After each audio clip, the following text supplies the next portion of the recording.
Bismillahirrahmanirrahim. Ada yang sunnah muakkadah. Ayat itu perbedaan. Sebetulnya disebut ijtihad dalam ijtihad salah maham gendahi. Sebab ada hadis riwayat muttafaqun alaihi. Sahih tidak? Sahih, ini hadis paling sahih. Nabi minta kepada sahabat dikumpulkan kayu bakar. Payu takobu, lalu dikumpulkanlah kayu bakar itu. Summa amar bisolati, kemudian Nabi memerintahkan untuk sholat payu adzinu laha, kemudian diadan-adanlah untuk sholat itu. Nah, ketika sholat adan sudah dikumandangkan, kemudian kayu bakar sudah dikumpulkan, amara rajulan payaumun nas. Nabi memerintahkan rajulan kepada seseorang payaumun nasa untuk mengimami sholat. Berarti Nabi sholat tidak? Tidak. Kemudian Nabi mau kemana? Summa ukholiku ila rijalin. Summa ukholiku, kemudian aku akan menuju kepada orang-orang la yashhaduna sholatan, yang tidak hadir untuk sholat. Jadi Nabi miwarang adan, Nabi miwarang imaman, Nabi mereka mana di sholat?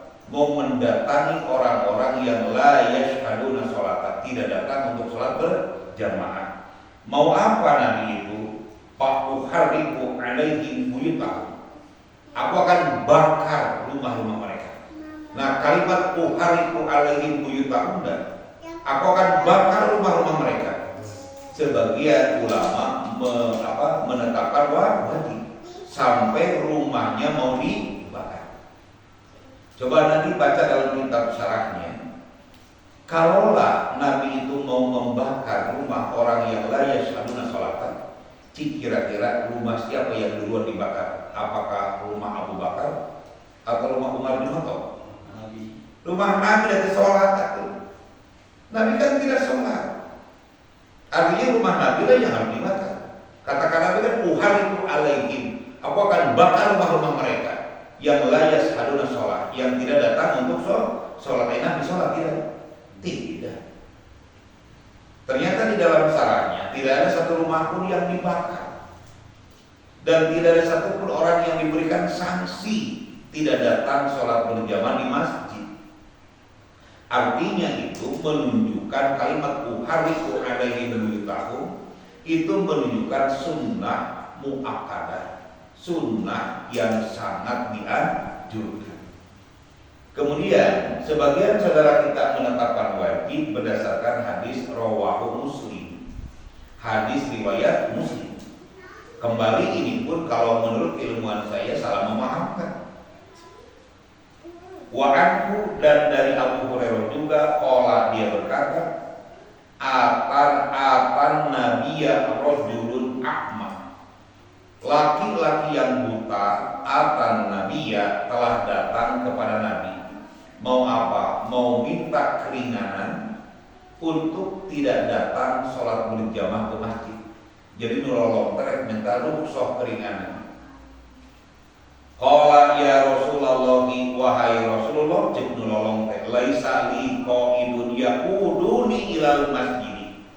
Saya ini laisa li qaidun, saya tidak punya penuntun yang akan menuntun mengantar saya untuk ke masjid, cek nolong teh. Kemudian Nabi berkata, farokhosok lahu, lalu Nabi memberikan rokhosok, memberikan keringanan untuk si buta untuk tidak datang ke masjid sholat berjamaah.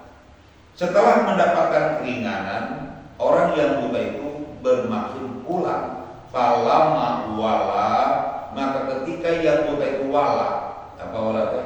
berpaling untuk pulang, itu pamitan ke Nabi, da'ahu, Nabi memanggil kembali. Sudah dapat keringanan belum? Sudah. Tapi digerwan dulu. Faqala, cek Nabi, naruh dia kan memutakan hal tasma'u nida'a di sholat. Apakah kamu bisa mendengar panggilan adzan untuk sholat di masjid? Faqala, orang buta itu menjawab, na'am ya Rasulullah. Betul Rasul. aku dapat mendengar panggilan adzan di masjid. Faqala, lalu Nabi berkata, ajib, kalau begitu penuhi panggilan adzan. Kalimat ajiblah yang memicu perbedaan pendapat. Tuh nulolong wae diceun Nabi ajib, penuhi panggilan adzan. Komono teh cici kantor teh alasan mereka mewajibkan sholat berjamaah di masjid. Tuh nulolong wae ditandahkan. Kalau wajibnya itu sholat berjamaah, kalau yang wajibnya itu sholat berjamaah, tidak perlu Nabi menyuruh yang buta ke masjid. Sudah saja disuruh berjamaah di rumah.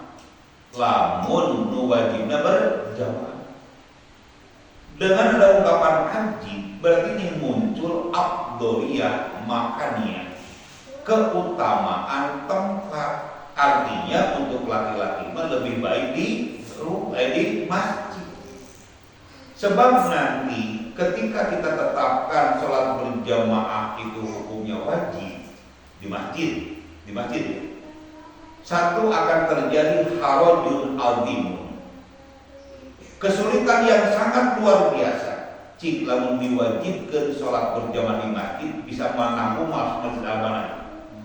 Mau bisa nampung atau dajal maka sieuna kudu wajib, kudu sunah sok lalapode, da kudu wajib masa ieuna. Sok datang bulan Ramadan antara saum sok saraku. Sieuna beda hukumna wajib. Saya yakin kalau salat berjamaah di masjid hukumnya wajib, terjadi harajul azim, kesulitan yang sangat luar biasa. Yang kedua, ketika ditetapkan hukumnya wajib salat berjamaah, bertentangan dengan hadis yang sahih juga muttafaqun alaih. Mari perhatikan hadis ini. An Abdullah ibni Umar radhiyallahu anhu, dari Umar yaitu dari Abdullah yaitu anaknya Umar, semoga Allah meridhoinya. Anak Rasulullah sallallahu alaihi wasallam qala, sesungguhnya Rasulullah SAW beliau pernah bersabda. Perhatikan konten hadisnya. Sholatul jamaati afdol, bukan sholatul jamaati wajibatun. Sholatul jamaati afdolu, sholat berjamaah itu lebih utama min sholatil fadhi, daripada sholat sendirian. Bisab'in wa ishrina darajatan, 27 derajat. Jelas dengan hadis ini bahwa sholat berjamaah di masjid bukan wajibun, tapi afdolu, lebih utama. Itu pun untuk laki-laki. Buktinya laki-laki yang buta pun sudah datang supaya mendapatkan keutamaan tempat. Kesimpulannya, sholat berjamaah itu di masjid hukumnya lebih utama dan sunnah muakkadah, karena ada ancaman-ancaman dari Nabi, uhariqu alaihim buyutahum, aku akan bakar rumah mereka, yaitu la yashhaduna sholata, yang tidak datang untuk sholat. Itu pengingat. Jadi bukan wajib